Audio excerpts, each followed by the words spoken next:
Salut à tous, c'est Liana et bienvenue sur ma chaîne YouTube.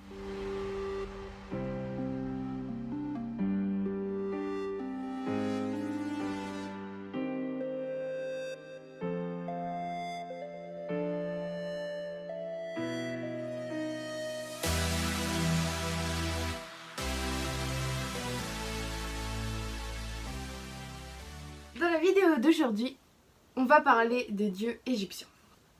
On entend souvent parler des dieux grecs et romains à travers les cours de latin, les cours de grec ou même juste les cours d'histoire en fait. Mais il y a plein d'autres peuples qui possèdent des mythologies, dont les peuples nordiques et les peuples égyptiens, dont on va parler aujourd'hui. Les peuples nordiques, ce sera une prochaine fois.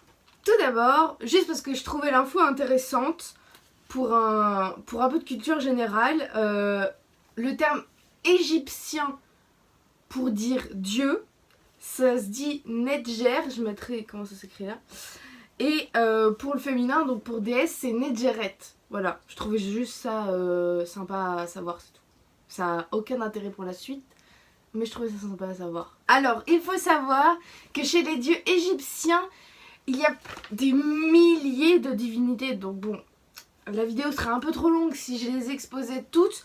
Du coup, je vais parler des plus importantes parce que, bon, le premier dieu, donc le premier à avoir été créé, s'appelle Ré ou Ra. Il est considéré comme le dieu du soleil et c'est aussi le créateur de l'univers. En fait, il pourrait être relié à Apollon ou Hélios selon les mythes. Il est dans son char et il va faire le tour du coup de notre galaxie avec le soleil dans son char. Il aura un nom différent à chaque point important du soleil, on va dire. Il y aura Khepri qui sera au soleil levant, Ré du coup qui sera au zénith et Atum qui sera au soleil couchant. D'après l'auteur Neil Philippe qui a écrit le livre Mythes et légendes dont je me sers beaucoup, Ré se serait lui-même créé en sortant de l'océan primordial. C'est vraiment le tout premier océan, quoi, l'océan le plus important chez les Égyptiens. Il aurait créé l'homme et les éléments de la vie de la même manière, donc en les sortant de l'océan. On le représente souvent avec une tête de faucon et un disque solaire juste au-dessus de la tête. De toute façon, il y aura une image là. Il y a un cobra dressé sur la tête qui protège le disque solaire. Le deuxième dieu, c'est Osiris. Donc c'est le dieu de la mort et c'est le créateur de l'agriculture et de la religion. Osiris était d'abord un roi d'Égypte, donc dans les temps très anciens, c'était un roi de l'Égypte antique et il est mort noyé dans le Nil par son frère Seth qui l'a ensuite démembré et il a été ressuscité par sa sœur Isis qui était aussi sa femme du coup. Parce que dans l'Égypte antique, l'inceste c'était pas du tout interdit, donc nous on trouve ça bizarre, très bizarre d'ailleurs, mais chez eux c'était pas interdit, donc en fait Osiris il était marié avec sa sœur Isis, ils ont eu des enfants, et pareil pour Seth, il était marié avec une de ses sœurs aussi, qui était donc sœur d'Osiris et d'Isis aussi, enfin bref. Il est la plupart du temps représenté avec une couronne Edjet qui est blanche sur la tête, donc qui est symbole de la Haute Égypte. Il a aussi le sceptre Eka et le flagellum Nekek. C'est des symboles royaux. Et il a la peau verte parce que c'est le dieu de l'agriculture, de la végétation et tout ça. Donc là on passe à une déesse, du coup c'est Isis, la sœur d'Osiris, qui est aussi sa femme, comme on l'a dit avant. Elle est connue pour être très attentive en tant que mère et très dévouée en tant que femme. Et elle est souvent comparée à Déméter, Cérès dans les mythes romains et grecs. Parce que Déméter et Cérès, bon c'était la même personne hein, mais c'était les déesses mères en fait. Elles avaient un instinct très maternel. Elle a 2 enfants, donc Anubis qui est du coup son fils adoptif et elle va concevoir Horus avec la momie d'Osiris.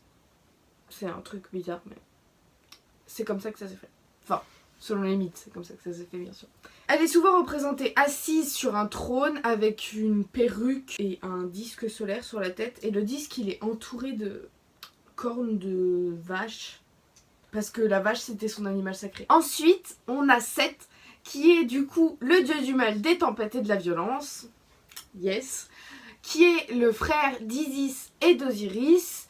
et qui a donc tué Osiris par esprit de vengeance parce que sa femme Nephthys, elle avait couché avec Osiris sous la forme d'Isis et du coup ils avaient eu Anubis qui a finalement été adopté par Isis. Seth est l'éternel rival d'Horus qui est du coup son neveu. Avant de tuer Osiris, il avait organisé un banquet où il avait invité ses convives à essayer le cercueil qu'il avait créé pour Osiris en gros. C'est hyper glauque mais voilà. Il est souvent représenté avec un museau hyper long, effilé et tout, et avec les oreilles dressées mais coupées. Ensuite, on va retrouver Anubis, ça s'écrit Anubis mais ça se prononce Anubis donc c'est bizarre, qui sera le dieu funéraire qui va être aidé par Isis. C'est le fils d'Osiris et de Nephthys. Son rôle, c'est de peser le cœur des défunts sur la balance de la justice et en fait, il va les peser face à une plume. Et si la balance penche vers le cœur, le défunt était dévoré par Amit, qui était un démon féminin. Et du coup, si la balance penchait vers la plume, c'était le repos éternel, puisque la plume, c'était la plume de vérité. En gros, si tu penchais vers la plume, c'est que t'étais un homme bon, t'étais un homme juste, donc tu méritais d'aller au paradis. Voilà. Et si ça penchait vers le cœur, ça veut dire que t'avais été égoïste, que t'avais été mauvais, et donc bah tu méritais un châtiment à la hauteur de te faire dévorer par un démon. Anubis est représenté comme un canidé noir, donc en fait on n'est pas sûr exactement de ce que sa tête, enfin de ce que sa forme représente, si c'est un chacal ou un chien sauvage, mais en tout cas c'est un canidé assez violent. C'est le protecteur des cimetières et tout ça, donc faut que ce soit assez violent. Il est souvent représenté couché sur le ventre, quand il est sous sa forme animale, ou sinon c'est un homme à tête du coup de canidé, soit de chacal, soit de chien sauvage. Ensuite vient Horus, qui est le dieu du ciel et le dieu de la royauté, qui est le fils d'Isis et d'Osiris, qui a été conçu lorsqu'Isis était sous la forme d'un aigle. Elle a fait des trucs avec le cadavre de Osiris. Et il y a un enfant qui est né. Son nom signifie celui qui est au-dessus ou celui qui est loin, donc c'est pour dire à quel point il était respecté, puissant et tout ça. Il est souvent représenté avec une tête de faucon et selon les cas, il a la double couronne royale, le pschent. Je sais pas si ça se prononce comme ça ou le pschent. Bref, ça s'écrit comme ça.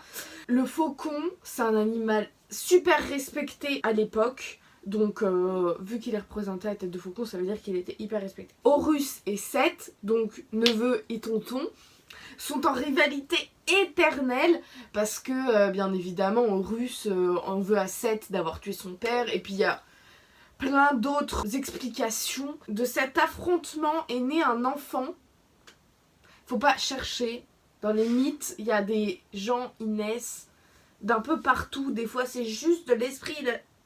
Mais là, c'est né d'un affrontement. Donc, Thoth est né de cet affrontement. Maintenant, on va parler de Thoth, qui est le dieu lunaire et le dieu du savoir.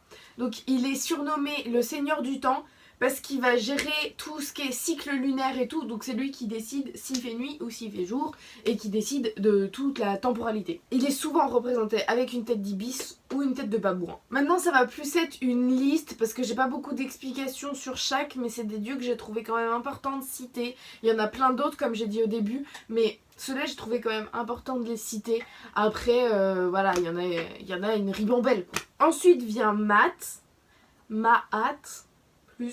qui est la déesse de la vérité, de la justice et de l'ordre cosmique, rien que ça. Il y a donc Nun, en fait, qui est un océan, mais qui avant d'être un océan était un dieu, souvent dans les mythes, on va retrouver un océan ou un animal ou un arbre qui va être personnifié et qui donc va devenir une divinité ou quelque chose. Et donc Nun est le dieu primordial, donc en fait c'était lui le premier dieu et après est venu Rê. Il y a ensuite Hathor qui est, on l'appelle une déesse vache d'amour. Son animal représentatif est la vache et en gros c'est la déesse de l'amour. et de la santé féminine. Il y a aussi Bastet qui est la déesse du chat d'amour. Son animal c'était le chat et donc elle était représentée comme un chat. Et c'était la déesse de la fertilité, de la joie et de la danse. Ensuite Sekhmet qui est l'alter ego de Bastet, qui est la déesse lionne guerrière et qui protège les pharaons. Et ensuite on retrouve Ptah qui est le dieu des artisans, donc des sculpteurs, des peintres, des constructeurs, etc.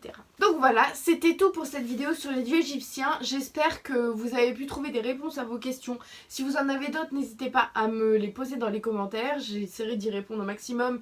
Et si jamais la question est trop longue pour être répondue en commentaire, j'en ferai une vidéo parce que ça pourrait être un très bon sujet. N'hésitez pas à liker, partager, commenter et vous abonner. Si vous avez d'autres sujets dont vous aimeriez que je vous parle, n'hésitez pas à les déposer en commentaire, voilà. Comme d'habitude, je vais vous lister quelques livres intéressants sur les dieux égyptiens que j'ai pu trouver sur Amazon la plupart du temps, pour que vous puissiez continuer de vous instruire et de vous documenter plus que je ne l'ai fait dans cette vidéo, parce que j'ai essayé quand même qu'elle soit pas trop longue, parce que sinon ça peut vite être chiant. Et à bientôt pour une nouvelle vidéo. Salut!